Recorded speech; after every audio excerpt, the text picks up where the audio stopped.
kehadiran-Mu dalam ibadah ini. Dan kami percaya Engkau ada bersama kami di tempat ini.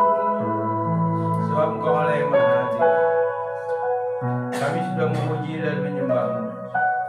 Kami sudah memberkati Engkau dengan pujian dan penyembahan kami. Dan saatnya lah Tuhan, Engkau berkata-kata kepada kami. Pakai dan urapi hamba-Mu saat ini. Kuduskan, sucikan hamba-Mu oleh darah Yesus, sehingga hamba menjadi alat yang layak daripada Engkau. Sebab hamba sadar hamba adalah manusia yang hina dan hina, manusia yang banyak kekurangan dan kelemahan, mulut yang najis. Itulah keberadaan hamba-Mu ini. Tapi hamba mengucap syukur karena kuasa darah Yesuslah yang menjadikan hamba layak berdiri di atas mimbar yang kudus dan suci ini. Bapa, berfirmanlah, urapi hamba-Mu, urapi semua jemaat-Mu di tempat ini. Kuduskan hati jiwa mereka oleh darah Yesus, sehingga mereka layak menerima firman dalam hidupnya.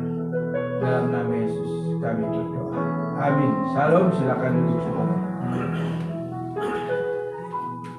Sudah dikasih dalam Tuhan, kita jemaat di tempat ini dalam tanda kutip sudah ya kalah nih sama acara kirap atau lari pagi gitu ya. Sehingga ibadah yang pagi tadi juga berkurang, yang siang juga sama saudara ya. Kalah dengan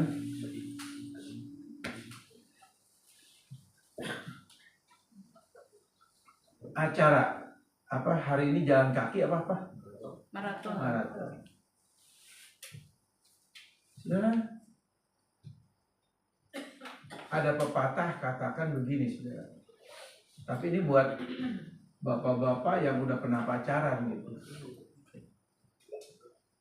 Kalau yang kita udah pernah pacaran, hujan badai apapun udah waktunya malam minggu datang nggak? Datang. Ya tentu. Enggak. Hujan badai sampai seperti. Jadi apapun kita tetap semangat. Kalau pacaran kan begitu, ada ya benar nggak Jerry ya? Memang nggak? Pak Yono datang nggak tiap pacaran malam minggu? Malam minggu datang nggak Pak Yono? Datang kan? Oke. Nah, di dalam kita akan merenungkan firman Tuhan dari Matius 22 ayat 34 sampai 40 ya. Nah, sebelum kita mulai ke sini masuk,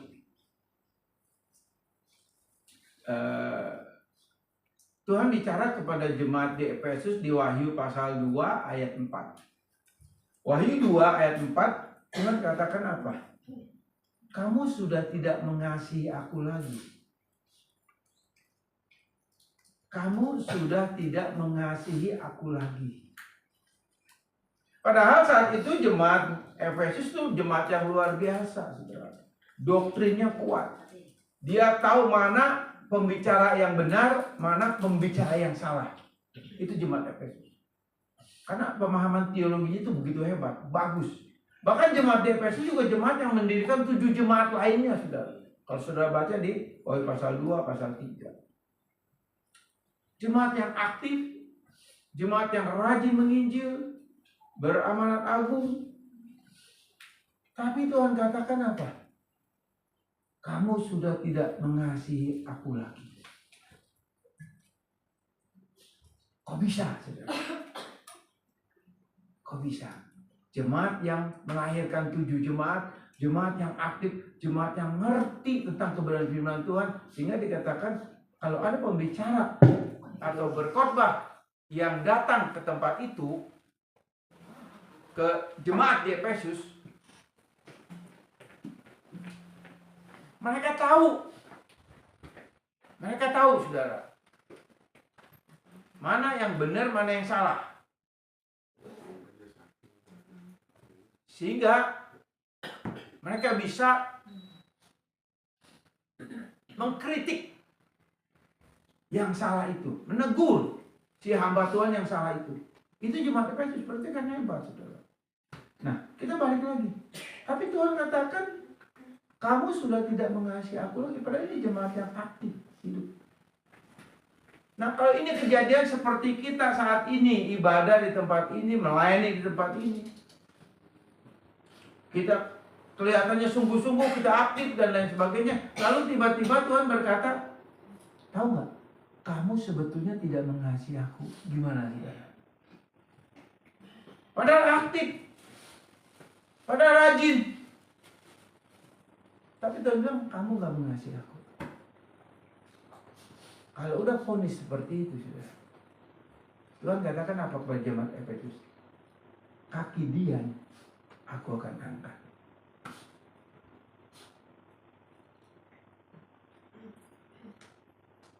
Sebetulnya jemaat di GKS, gereja ini tidak sehebat Efesus. Jadi kalimat atau kata-kata mengasihi itu penting. Dan juga kalau kita baca di dalam Wahyu pasal 3 ayat 15-16 gitu ya, ayat 15-16, kepada jemaat di Laodikia Tuhan katakan apa? Kamu suam-suam kuku, panas enggak, dingin enggak, aku muntahkan kamu. Artinya apa yang ada dalam isi perut dimuntahkan. Itu kepada jemaat di Laodikia.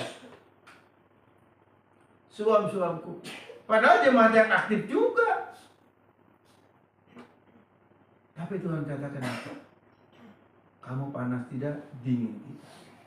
Orang yang punya sifat atau kehidupannya, kerohaniannya suam-suam kuku, firman Tuhan sehebat apapun, sebagus apapun, sebenar apapun, sekeras apapun, firman Tuhan itu tidak akan pernah masuk dalam hatinya. Sesistematis apapun penyampaian firman, tidak akan masuk ke dalam hatinya. Kalau hatinya suam-suam kuku. Artinya apa? Kelesuan rohani. Kelesuan rohani ini bisa terjadi di dalam kehidupan kita, saudara. Karena berbagai faktor. Nah, kalau kita mengalami itu, betapa mengerikannya, saudara. Saya berdoa jangan sampai jemaat di tempat ini dikatakan kamu tidak mengasihi aku. Saya berdoa untuk jemaat di tempat ini agar Tuhan jangan katakan kamu suam-suam kuku. Jadi artinya apa? Datang ibadah, dengar firman, serius firman, pulang keluar lupa semuanya. Itu kelesuan rohani. Enggak ada apa-apanya. Enggak dapat nilai saudara ibadah di tempat ini. Nah, itu bicara apa? Bicara mengasihi. Gitu, saudara. Kalau kita lihat di dalam Matius pasal 22 ayat 34 sampai 40 saya bacakan. Ketika orang Farisi mendengar bahwa Yesus telah membuat orang-orang Saduki itu bungkam, berkumpulah mereka. Di ayat 34 ini, di mana sebelumnya orang-orang Saduki itu berdebat dengan Tuhan Yesus dan akhirnya kalah. Itu kalau kita baca dari ayat 23 sampai ayat 33.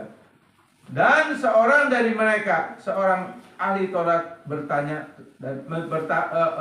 untuk mencobai Yesus. Guru, hukum manakah yang terutama dalam hukum Taurat? Nah, jawabnya seperti kasihlah Tuhan Allahmu dengan segenap hatimu, dengan segenap jiwamu, dengan segenap akal budimu. Itulah hukum yang utama, yang terutama dan pertama. Dan hukum yang kedua yang sama dengan itu ialah kasihlah sama manusia seperti dirimu sendiri. Pada kedua hukum inilah tergantung seluruh hukum Taurat dan kitab para nabi. Sudah, dari perikop ini ayat 34 ayat sampai 40 ini dibagi 3 bagian. Ya.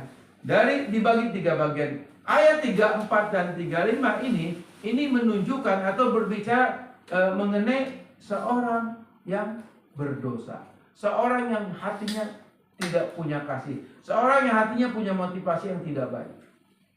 Padahal kalau kita lihat di sini adalah orang Farisi.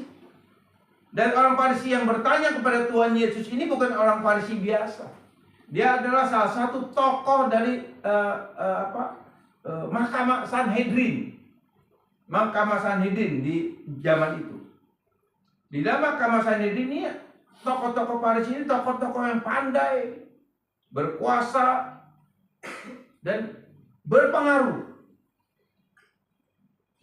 Dan pendidikan daripada orang Farisi ini adalah pendidikan dalam di zaman itu disebut rabbinic school, artinya sekolah tinggi teologi seperti itu.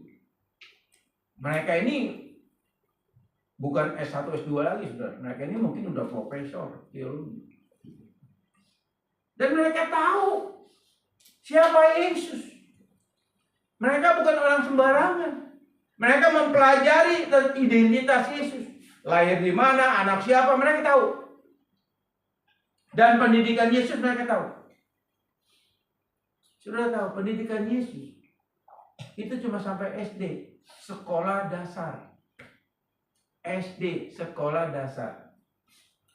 Tidak lagi dilanjutkan ke rabbinic school.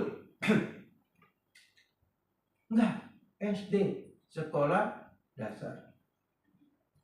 Nah, para orang Farisi ini punya pendidikan yang tinggi, mau mencoba Yesus. Tapi kata mencoba ini kurang tepat dalam ayat yang ke-35 ini. Sebetulnya ini adalah menjebak. Ya, dalam arti bahasa asli disebut peiraso. Peiraso itu artinya menjebak. Pertanyaan yang menjebak. Kenapa pertanyaan ini pertanyaan yang menjebak? Karena mereka tahu pendidikan Yesus cuma sampai SD. Pasti pengetahuan tentang hukum Taurat nol. Itu sudah jauh.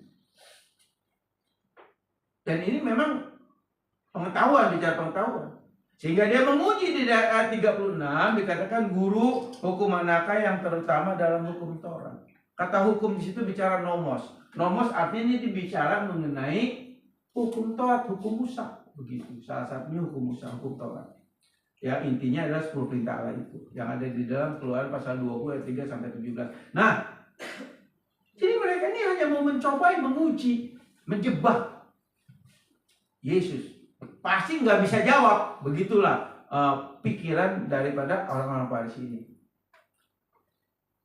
Saudara, kadang-kadang di kita juga seperti itu.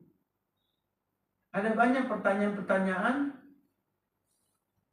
yang sebetulnya bukan mengedukasi, tapi sebetulnya menjebak, menjatuhkan. Itu banyak, saudara.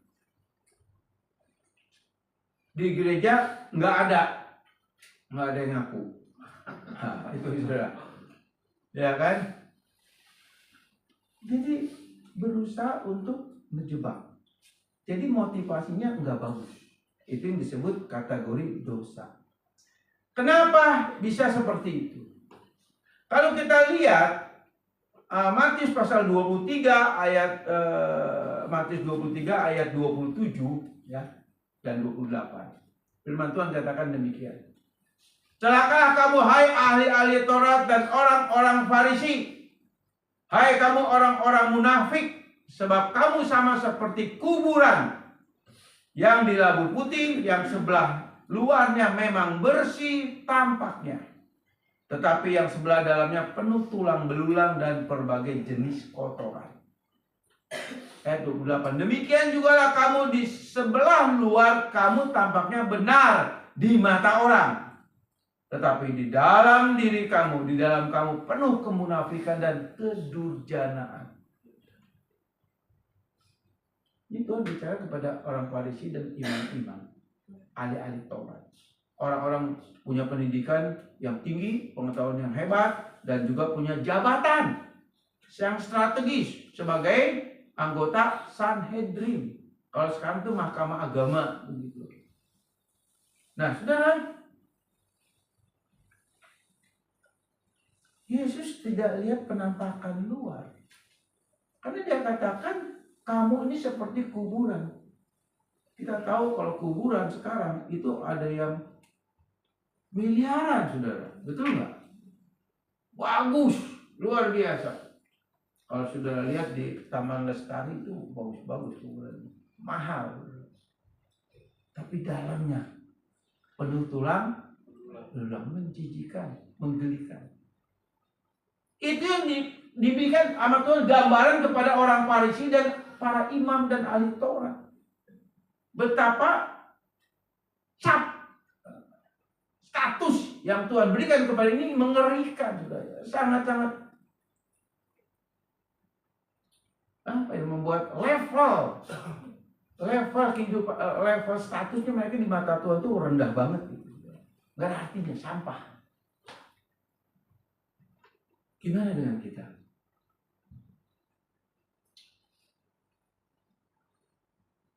Kita sering sekali mempertahankan status kita sebagai hamba Tuhan.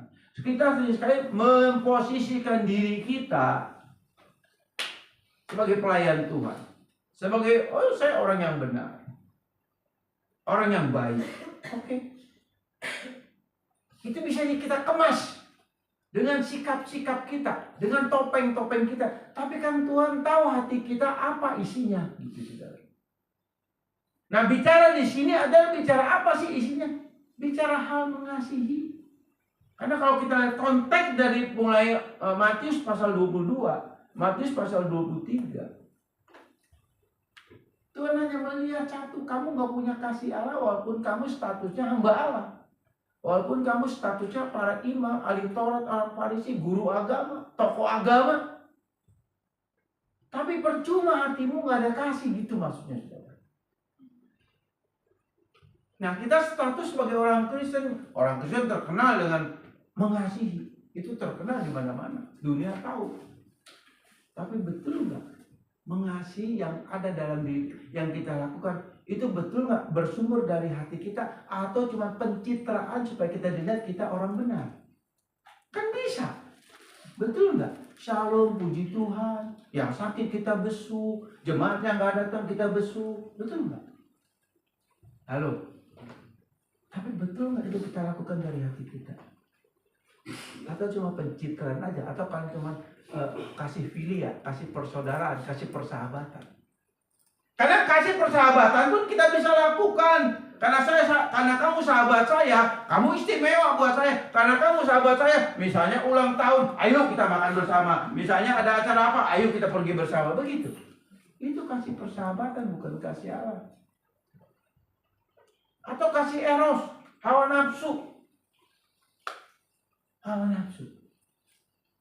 Oh, kalau kasih eros itu lebih hebat lagi, saudara.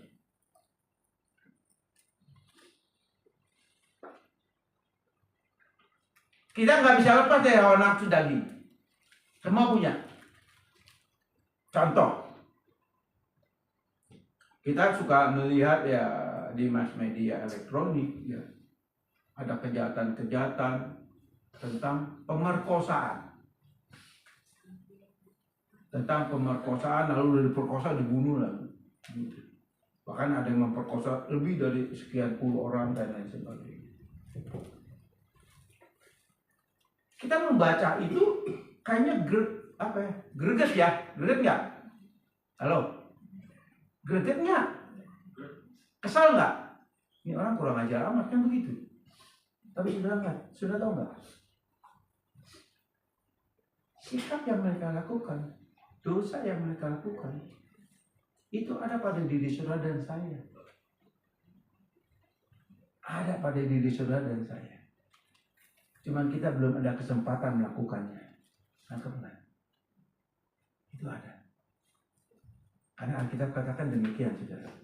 Alkitab nggak pernah salah.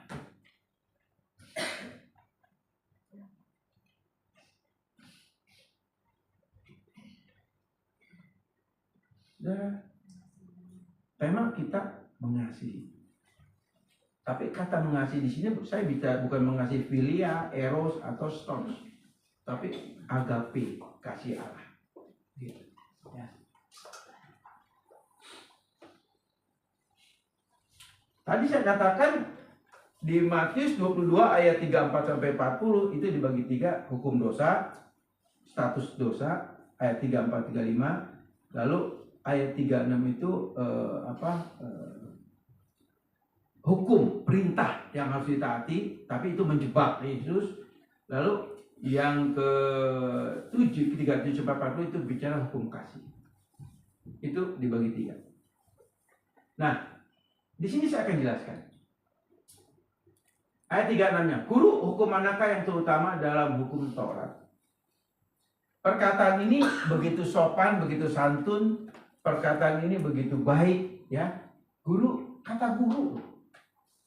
Yesus lulusan SD. Zaman itu yang disebut guru minimal S1 dari Rabbinic School. Minimal. Tapi ini lulusan SD. Ini perkataan yang nyindir bukan? Halo? Nyinyir. Kalau kita nggak pernah nyinyir ya.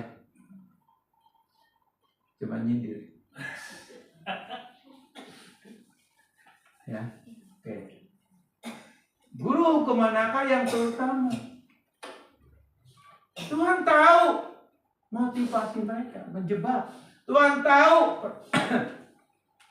kata-kata manis guru itu, Tuhan tahu apa tujuannya. Tapi kita jujur, kita juga sebagai orang, sebagai manusia, kalau dengar kata-kata manis, kita senang nggak? Senang, dipuji, oh gini, dipuji. Apalagi perempuan kalau dipuji, waduh, naik. Padahal tujuannya beda. Udah tinggi dijatuhin, kan gitu laki-laki biasanya. Halo bapak-bapak, enggak ya, puji Tuhan kalau enggak ngaku. Jadi pertanyaan yang kelihatannya enak didengar, ya. Ayat ke-37-nya. Jawab Yesus kepadanya, kasihlah Tuhan Allahmu dengan segenap hatimu dan dengan segenap jiwamu, dengan segenap akal budimu. Ada 3 kata segenap. Ya. Ada 3 kata. Segenap hatimu, segenap jiwamu, segenap akal budimu. Kenapa Tuhan katakan segenap? Ini adalah perkataan Tuhan juga di mana dia tahu si Faris ini menjebak dia. Lalu dia katakan, kasihlah Tuhan Allahmu dengan segenap hatimu, segenap jiwamu, segenap akal budimu. Maksudnya apa? Maksudnya, ya, Tuhan mau bicara mengenai kata sifat. Jadi segenap di sini bicara kata sifat. Ya, segenap di sini bukan kata benda, tapi kata sifat. Holos, kata sifat. Kata holos, kata sifat di sini, ini artinya ada objek yang dia mau tuju, yang dia mau apa ya? Objek yang menjadi objek dia untuk dia mengasihi dengan segenap hatinya. Begitu, saudara. Nah, objek ini tentunya harus jelas dulu. Saudara tentu kalau mengasihi seseorang, pasti objeknya harus jelas dulu siapa yang saudara kasih. Betul nggak? Nggak mungkin semua sama. Benar betul? Ya. Ada objeknya. Demikian juga di sini. Karena pertanyaannya pertanyaan yang menjebak mengenai hukum Taurat, Yesus katakan langsung pada intinya. Dan dari jawaban Yesus ini orang Farisi tidak bisa berkutik lagi. Mati kutu. Kalau kayak main catur langsung skak. Apa skak? Seter apa namanya itu? Hah? Nah, kakmat mati udah begitu. Ini mereka nggak sangka kok lulusan SD bisa begini kan gitu ya. Ntar saya jelaskan lebih lanjut. Lanjut ya, maju, masuk, klik lagi. Mengasihi Allah secara subjektif. Nah, di sini saudara, ya, di dalam kita mengasihi itu tergantung diri kita. Kita mengasihi Allah ini Allah yang subjektif atau Allah yang objektif. Allah yang subjektif adalah Allah yang menurut pemahaman kita, menurut rekayasa pikiran kita. Atau kita mendapatkan pengetahuan tentang Allah ini dari hamba-hamba Tuhan yang maaf, yang juga mengkhotbahkan atau yang mengajarkan materi yang salah tentang pribadi Allah. Karena kita tahu sendiri kan sekarang ini banyak sekali di YouTube dan banyak juga hamba Tuhan yang khotbahnya itu ngawur, saudara. Memperkenalkan Allah bukan Allah yang benar, tapi Allah yang bisa diatur oleh manusia, Allah yang sinkretisme, Allah yang dicampur adukan dengan pengetahuan manusia, dengan keinginan si manusia. Aku maunya Allah seperti ini loh, begitu. Atau Allah yang sinterklas, yang setiap doa apa selalu dijawab, selalu diberkati, selalu Tuhan jawab. Sosok Allah yang menurut versi manusia. Sebetulnya sosok Allah yang versi manusia, sosok Allah yang sebetulnya diciptakan untuk menyesatkan orang yang percaya kepada Allah yang benar. Di gereja banyak sekali ada banyak para hamba Tuhan yang mengajarkan sosok-sosok Allah yang bukan dikatakan Alkitab. Banyak.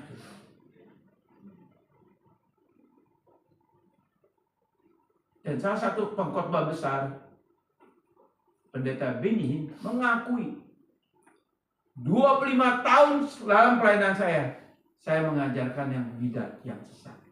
Ada videonya. Yaitu apa? Yaitu dia menciptakan Allah versi dia. Allah yang penuh berkat, Allah yang penuh pengurapan, Allah yang yang selalu membuat mujizat dan lain sebagainya. Dia katakan itu semua salah. Ini bertobat, saudara. Dia bertobat dan dia mengakui selama 25 tahunan dia salah. Tapi praktek Benny ini sekarang banyak diikuti oleh hamba-hamba Tuhan, aneh, saudara. Yang salahnya itu, bukan yang benarnya, saudara. Ada pakai jubah, kan pakai apa? Jaket ya, apa? Jas. Ini bush. Rebah. Di Alkitab nggak ada tuh. Terus ada lagi hamba Tuhan yang pakai alat tiup. Itu ada, saudara. Yang ditiup masuk angin juga. Ya dukun. Betul. Betul. Saya banyak lihat di TikTok. Hamba Tuhan yang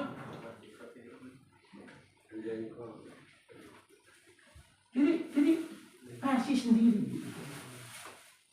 Ya itulah yang disebut Allah asumtif atau asumtif truth. Artinya Allah yang dipercayai menurut kehendak saya. Saya mau menciptakan Allah seperti ini. Apa bedanya dengan agama-agama yang ada di dunia ini? Semua agama-agama yang ada di dunia ini selalu mereka menciptakan Allah versi agamanya masing-masing.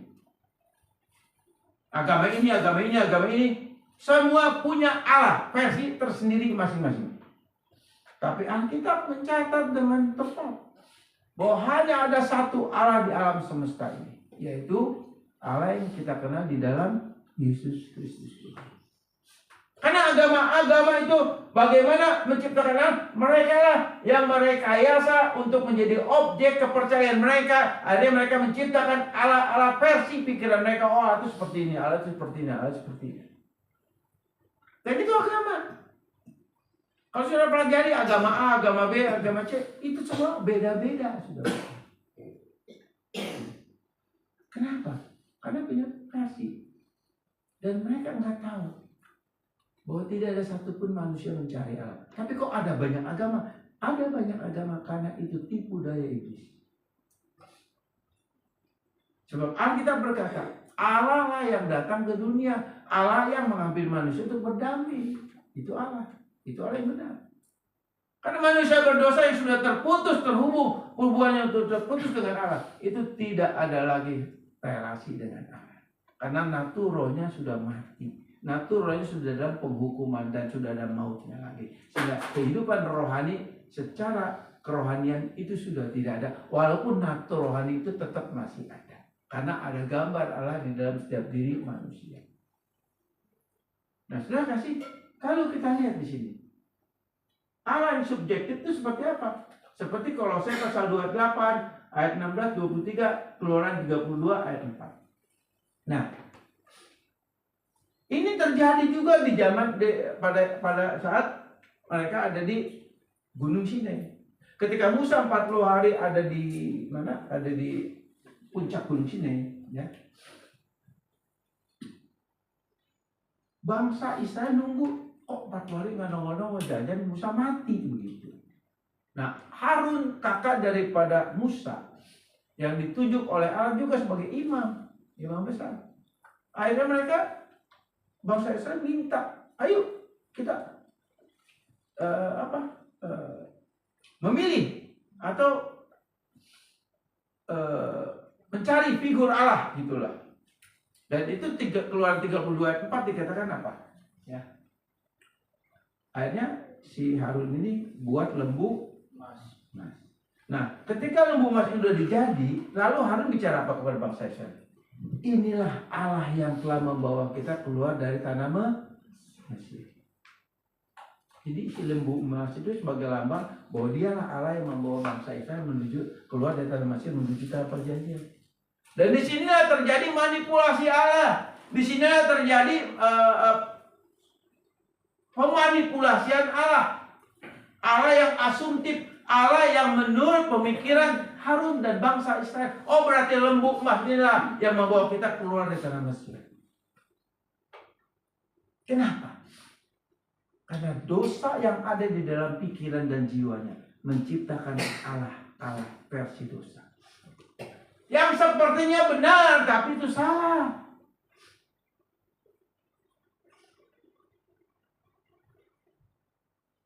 Objek kasih kita salah. Hati-hati saudara.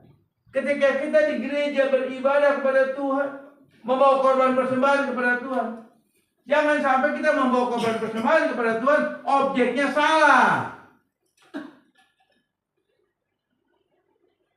Tapi kita harus bawa objek kepada objek yang benar.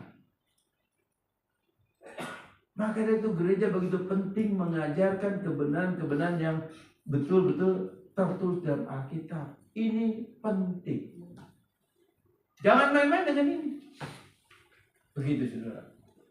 Penting. Karena kalau tidak ada pengajaran di gereja, akhirnya banyak menciptakan akhirnya bergeser gitu, pusat imannya bukan kepada Allah yang benar, tapi kepada Allah yang subjektif. Allah menurut versi manusia. Allah yang bisa diatur.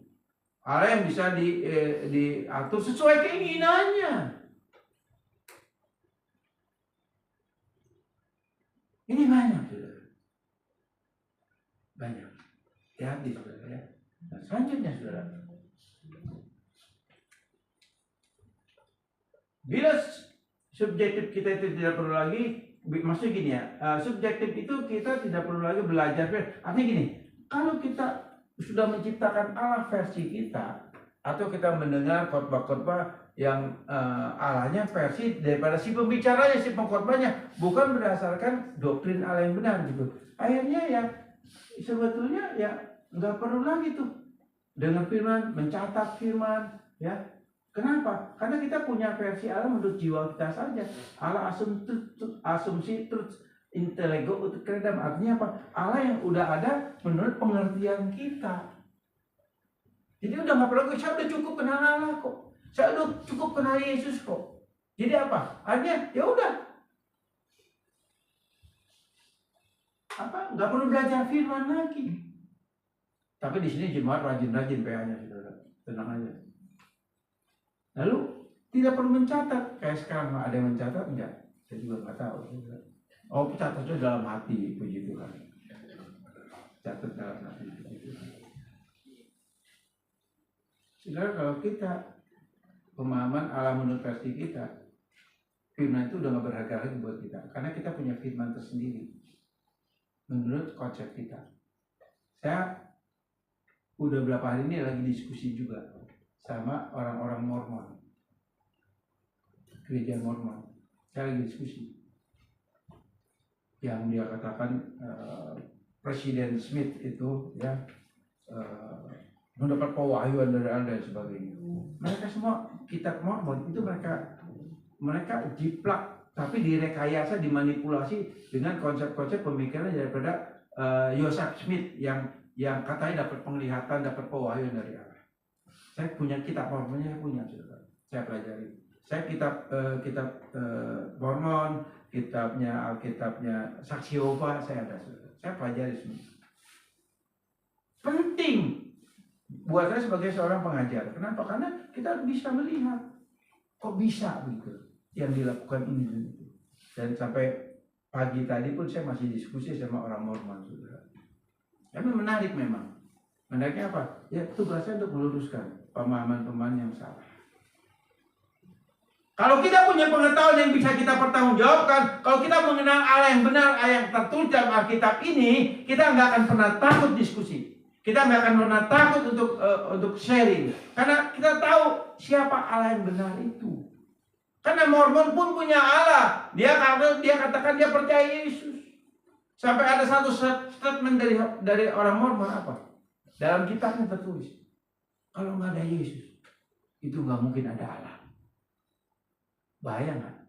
Bahaya. Kalau nggak ada Yesus, nggak ada Allah. Dan ini seringkali tanpa sadar orang-orang karismatik, orang-orang GBI, orang-orang Pantekosta juga terjebak. Apalagi dalam doa berkat. Pernah nggak perhatiin, saudara? Terimalah berkat di dalam nama Bapa, Anak, dan Roh Kudus, yaitu di dalam nama Tuhan Yesus. Itu salah. Bukan di dalam nama Tuhan Yesus. Kalau di dalam nama Tuhan Yesus berarti ukurannya Allah Bapa, Allah Roh Kudus itu tergantung Yesus. Karena di dalamnya itu yang nggak boleh. Harusnya di dalam kasih karunia. Itu yang benar. Hati-hati, saudara. Makanya betapa pentingnya belajar doktrin Allah yang benar. Sehingga objek kita mengasihi itu benar. Gitu. Kita belajar sedikit. Tapi nggak puyeng kan, saudara ya? Saya khotbah ya. Nangkap ya? Nangkap ya? Kebangetan kan nangkap. Apa pakai bahasa Indonesia, saudara? Nah, Ayub 42 ayat 6. Ayub terjebak dengan Allah yang subjektif. Kenapa? Ayub 42 ayat 6. Ya, Ayub berkata, dulu aku mengenal Allah kata orang. Nah, Ayub 42 ayat 6. Dulu aku mengenal Allah kata orang. Tapi sekarang aku mengenal secara pribadi. Siapa Allah yang menjadi pusat iman. Itu anugerah. Selama itu Ayub terus beribadah kepada Allah yang kata orang. Yang tujuannya, oh ini Allahnya Abraham, Ishak, dan Yakub, begitulah kira-kira. Tapi ternyata salah. Nah, lalu bagaimana Ayub mencari kebenaran Allah yang benar? Bukan Ayub yang mencari Allah. Karena dia subjeknya udah salah. Allah lah yang mencari Ayub, Allah yang mendatangkan Ayub dari pencobaan, sehingga secara pribadi Ayub bisa mengenal, oh Allah yang benar itu seperti ini. Lalu kita baca Ayub pasal 30, mulai 36, kalau pasal 36, 37, 38, bagaimana Ayub belajar dengan Allah. Kayaknya nggak pernah baca buku Ayub, kitab Ayub katanya. Kok bengong sih? Baca, saudara. Ini Alkitab bukan buat jadi pajangan lemari.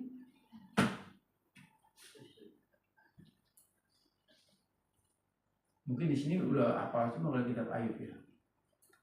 Ada berapa pasal coba? Ada 100 pasal?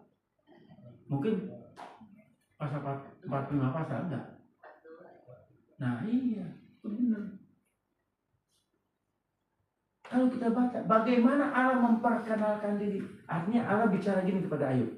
Inilah aku yang benar itu seperti ini, bukan kata orang. Nangkep nggak?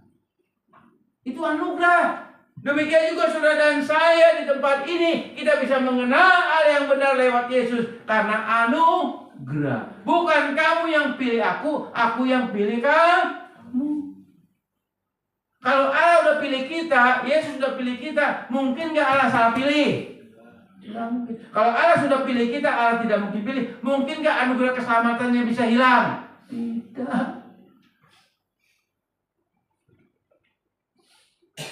Nah, saya mau ralat kemana sedikit, saya nambahin, bukan ralat ya. Mungkin karena waktunya pendek, Pak Edi jadi kurang menjelaskannya. Karena beliau katakan bahwa keselamatan itu harus diperjuangkan. Enggak begitu. Karena kata katargesomai dalam Filipi 2:12 itu kata gesomai artinya anugerah keselamatan yang kita terima itu akan melahirkan pohon buah roh, buah kasih, buah keselamatan, buah pertobatan. Otomatis itu pohonnya ada. Pohonnya itu muncul dari apa? Dari anugerah keselamatan yang sudah ada di dalam roh kita. Itu bicara buah keselamatan, bukan diperjuangkan. Itu konsep yang salah. Ya mungkin karena waktu pendek terlalu pendek sehingga beliau tidak bisa menjabarkannya, mungkin seperti itu. Tapi kalau cuma sampai potok sampai harus diperjuangkan, ini bahaya. Hari Jumatku yang minta waduh itu keselamatan bukan dengan iman dong. Keselamatan dengan iman. Yakobus 2:26, iman tanpa perbuatan mati maksudnya apa sih? Nah, iman tuh punya pohon. Katar gesomai menghasilkan buah. Buah iman, buah pertobatan, buah kasih, buah roh itu ada. Otomatis berbuah. Kalau saudara nanam buah mangga, buahnya mungkin kayak kecapi. Kalau saudara nanam buah durian, mungkinkah buahnya nanas? Enggak. Tetap buahnya dari sumber sama juga. Kalau Allah sudah menganurkan keselamatan, buahnya adalah buah firman dalam hidup kita. Dan kita pasti menjadi pelaku firman. Walaupun pelaku firman ini nilainya selalu kalah, saudara, setiap hari. Kan saya pernah sampaikan itu. Ya lanjut. Bila objektif, Efesus 2:8. Kalau pusat iman kita, mana kita mengasihi Allah yang benar secara objektif, artinya kita harus mengalami dulu kelahiran baru, harus mengalami dulu iman dan pertobatan. Dengan dua hal ini, maka kita memiliki kesadaran rohani, kedisiplinan rohani, kegelisahan rohani. Kita punya 3. Orang yang sudah diregenerasi atau dikonversi, regenerasi bicara kelahiran baru, konversi bicara iman dan pertobatan. Jadi kelahiran itu anugerah, regenerasi. Konversi itu iman dan pertobatan juga anugerah. Artinya apa? Saudara bisa bertobat juga anugerah. Saudara bisa bertobat itu anugerah. Kita bertobat bukan karena kita mau berubah, bukan karena kita Tuhan aku menyesal, tidak. Itu konsep agama. Saudara, saya bertobat karena Tuhan menganugerahkan hati yang bertobat buat kita. Ada kegelisahan rohani untuk kita selesaikan dosa-dosa kita. Itu buah daripada kelahiran baru, iman dan pertobatan. Jadi sekali lagi, saudara bertobat itu anugerah. Karena pertobatan itu bukan penyesalan. Itu agama. Itu Taurat. Kita Injil, kasih karunia. Hukum anugerah. Artinya kita bertobat karena anugerah. Bisa bertobat itu anugerah. Cuman sudah, saya nggak tahu berapa hari sudah sehari berapa kali bertobat, saudara yang tahu. Ya. Nah, objek kita dalam perintah agung ini adalah Allah dan sesama kita. Nah, kita harus mengenal siapa Allah dalam ayat ini. Tanpa kita mengenal dengan benar, kita tidak bedanya dengan mereka yang beragama lain. Tadi saya sudah jelaskan tentang objek itu subjektif apa objektif, tentang kita mengasihi. Siapa yang kita kasih? Allah subjektif atau Allah objektif? Seperti itu ya. Nah, tapi kalau kita yang sudah diregenerasi atau dibarukan atau terima konversi, iman dan pertobatan, otomatis kasih kita objeknya kepada Allah yang benar yang dikatakan Alkitab. Seperti itu. Nah, yang selanjutnya kalau kita lihat sini, objek kita dalam perintah agung ini adalah mengasihi Allah dan sesama. Jadi kalau kita lihat ayat 38, ayat 39, kasihlah Tuhan Allahmu dengan senang hati, jiwa, akal, budi, pikiran, dan kasihlah sesama manusia seperti dirimu sendiri. Hukum dengan hukum yang sama, hukum yang sama. Ada kata hukum yang sama, artinya kalau kita mengasihi Allah, kita juga wajib mengasihi sesama kita. Kata sesama di sini bukan saudara seiman, tapi kata sesama di sini merujuk kepada semua manusia. Orang yang berinteraksi dengan saudara, yang menyebalkan, yang merugikan, yang membuat kita susah, yang membuat kita mungkin kesal dan lain sebagainya, tetap itu sesama. Artinya apa? Kalau saudara mengasihi, memilah-milah, itu bukan kasih Allah, tapi itu kasih filio atau kasih eros, kasih hawa nafsu. Karena kalau hawa nafsu kedagingan ini kita bisa mengasihi dengan kasih eros. Anak kamu dekat sama saya, kamu baik sama saya baik sama kamu. Itu kasih eros. Di dalam firman Tuhan ini tidak bicara itu, tapi kasih agape, kasih yang walaupun, artinya sesama di sini siapapun manusia itu, siapapun orang yang kita kenal menyakiti kita, membuat kita kecewa, membuat kita sakit, tersinggung dan sebagainya, tetap kita harus mengasihi dia dengan kasih Allah. Ini perintah Tuhan loh. Dan saudara percaya nggak kasih Allah ada di dalam hati saudara? Halo? Kalau saudara percaya, berarti kasih itu hidup. Karena doktrin kasih, ya. Ini kan saya tentukan sampai 11:30 kita selesai, sudah tenang, sudah masih ada 10 menit. Ya, masih 10 menit. Nah, hukum kasih itu kalau kita lihat dari tata bahasa, dari hukum bahasa, itu ada kata benda, ada kata kerja, ada kata sifat. Nah, demikian juga tentang hukum mengasihi Allah ini ada kata mengasihi di situ di dalam Matius 22 situ, itu kata kerja, mengasihi, agapo atau egapesen. Nah, mengasihi Allah di sini artinya mengasihi kata kerja. Kata kerja ini ada karena kita punya kasih kata benda.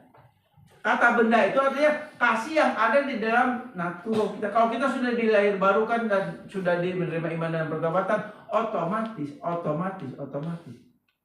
Kalau Allah sudah ada di dalam roh kita, ada nggak kasih Allah?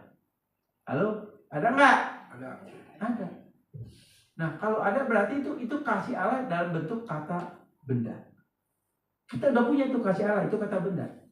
Lalu kata benda ini tidak berdiri sendiri, tapi kata benda ini akan melahirkan, akan menciptakan kata kerja, otomatis. Jadi kalau kita punya kasih Allah, otomatis kita bisa mengasihi sesama kita, mengasihi ada sesama kita. Itu udah pasti. Tapi memang kita jujur. Peperangan itu ada di dalam jiwa kita. Karena di dalam diri kita yang sudah Kristen sejati, saya bicara ya, Kristen sejati yang sudah dilahirbarukan, sudah menerima anugerah iman dan pertobatan. Di dalam diri orang Kristen sejati pasti 4 kasih itu ada. Kasih agape, ya kasih Allah ya. Kasih eros, kasih hawa nafsu kedagingan.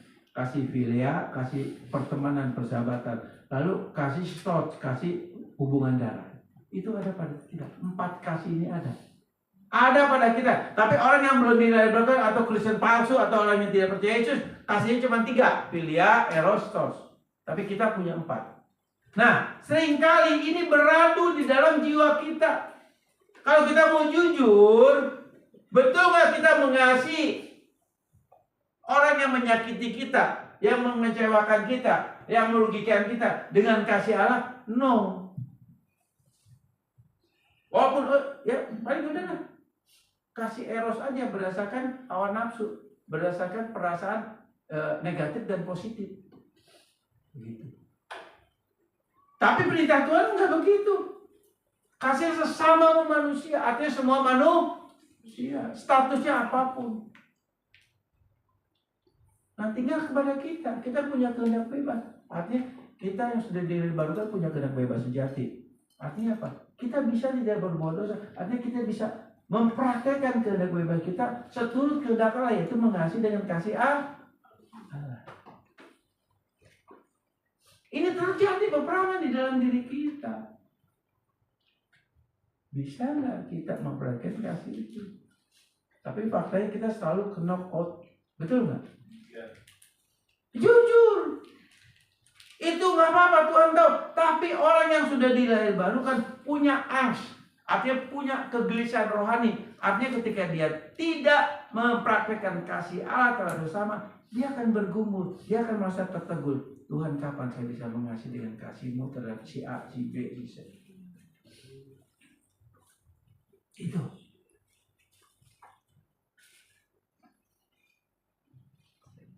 Ada angst, ada kegelisahan.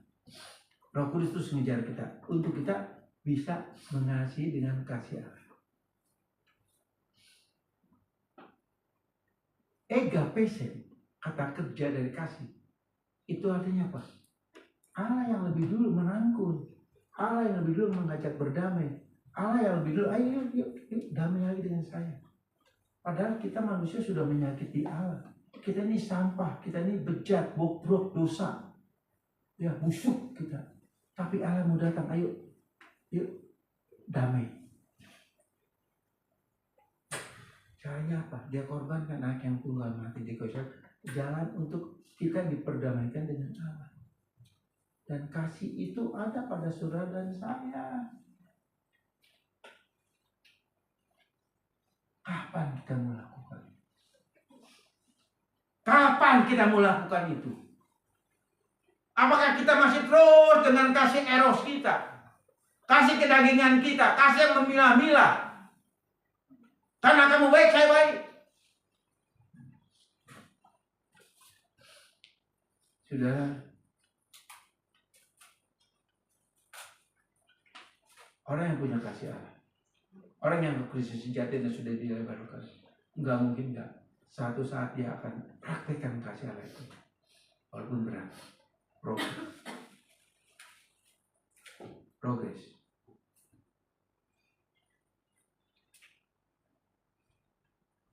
Ya lanjut.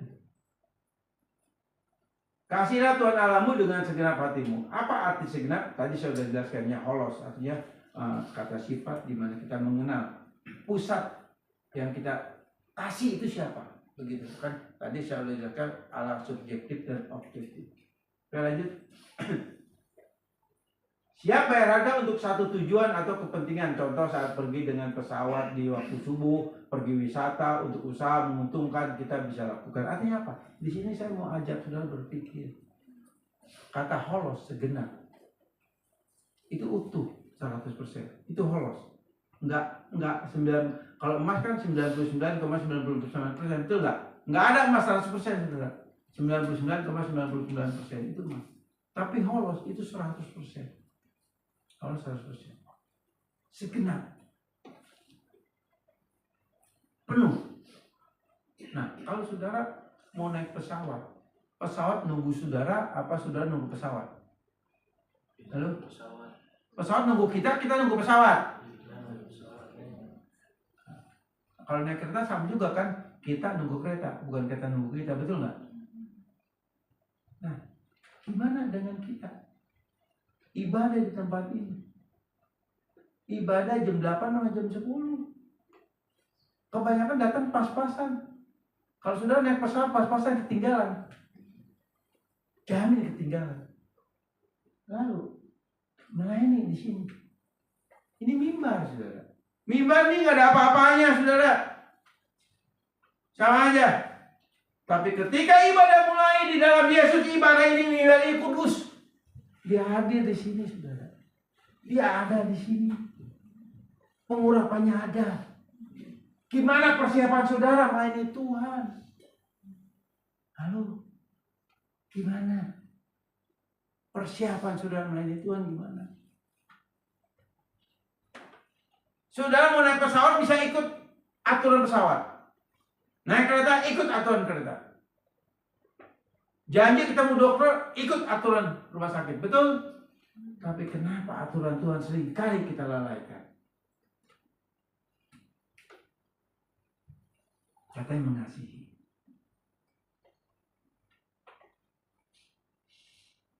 Minggu depan saya pelayanan di Tangerang.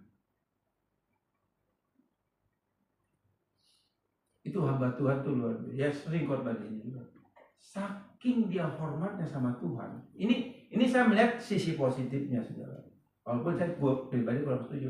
Kalau naik mimbar sampai, kalau ibadah ya, kalau nggak ibadah enggak. Kalau pas ibadah itu WL singer pemusik buka sepatu, saudara. Tahu nggak?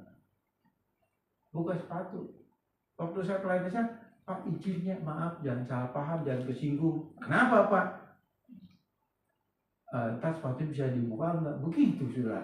Loh, kata saya kenapa? Ini kan mimbar, Pak. Ibadah, dia hadir.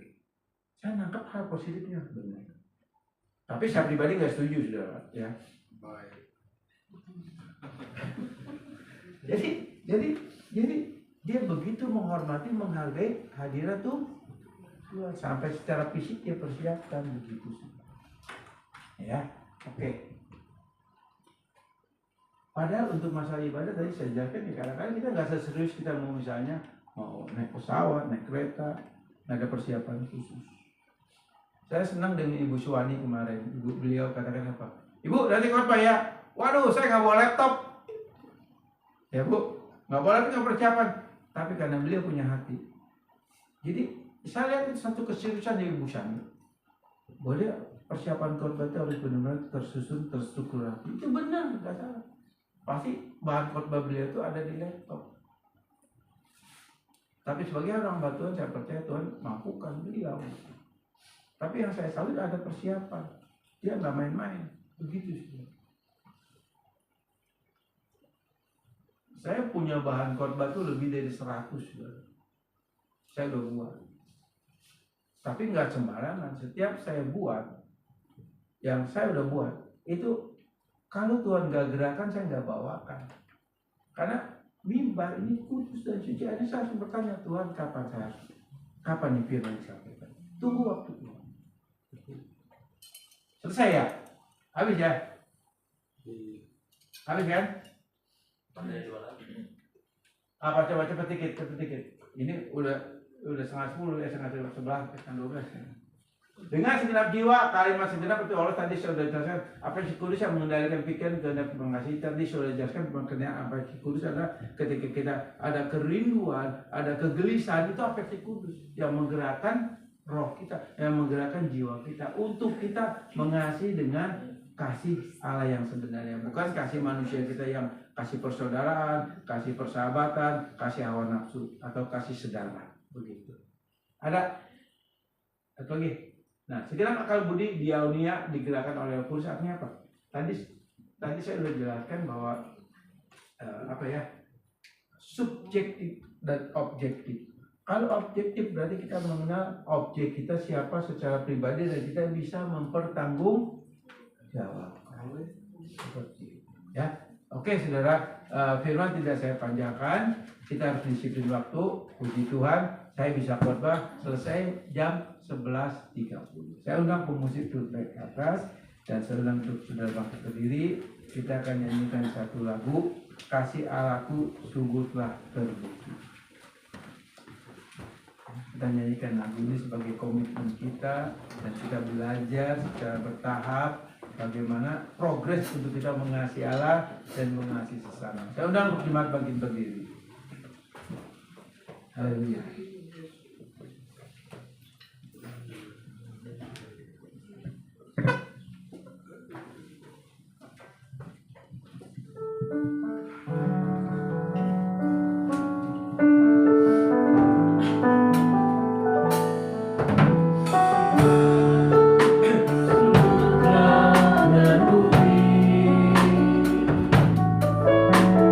Tinggal yang seakan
firman-Mu, kami mau mengakui dengan jujur bahwa sering sekali kami tumpang tindih untuk mengasihi. Karena di dalam diri kami sebagai seorang Kristen sejati ada 4 jenis kasih. Kasih Allah, kasih hawa nafsu, kasih persaudaraan, persahabatan, dan kasih saudara. Seringkali objek-objek yang menjadi pusat kasih kami, seringkali kami memilahnya ya Bapak. Tapi seringkali kami mau jujur juga, kami tidak pernah pakai kasih Allah dalam hidup kami. Tapi kami lebih banyak mempraktikkan kasih pribadi kami, kasih manusiawi kami, yaitu kasih persahabatan, kasih saudara, kasih hawa nafsu. Itu yang sering kami praktekkan dalam hidup. Ampuni kami Bapa, ketidakmampuan kami ini. Tapi mulai pada siang hari ini kami belajar firman. Kami mau mentaatinya. Roh Kudus tolong kami, mampukan kami, agar kami bisa mempraktekkan kasih Allah dalam hidup kami. Dalam segala situasi, dalam segala keadaan apapun, kami tetap bisa melakukan kasih, mempraktekkan kasih. Roh Kudus tolong kami, mampukan kami, untuk kami bisa melakukannya. Dan kami sadar kami melakukan kasih Allah itu perlu sangkal diri, pikul saya. Progres yang terus akan berlanjut. Tapi kami percaya setelah Engkau menaruh kasih-Mu di dalam roh kami, berarti Engkau juga akan memampukan, menolong kami untuk kami menomorsatukan kasih Allah dalam hidup kami, mengasihi sesama kami, juga mengasihi Engkau hanya dengan kasih Allah. Tolong kami, Roh Kudus bantu kami agar kami bisa melakukan. Hamba menyerahkan semua ini ke dalam tangan-Mu pada pagi ini, pada siang ini. Meteraikan Roh Kudus firman ini dalam setiap hati kami. Sadarkan kami terus tentang hukum kasih, agar kami betul-betul menjadi pelaku kasih. Bukan pelaku kasih yang berpusat pada diri kami, tapi pelaku kasih yang berpusat kepada kehendak kami. Terima kasih Bapak. Dalam nama Yesus kami berdoa. Amin.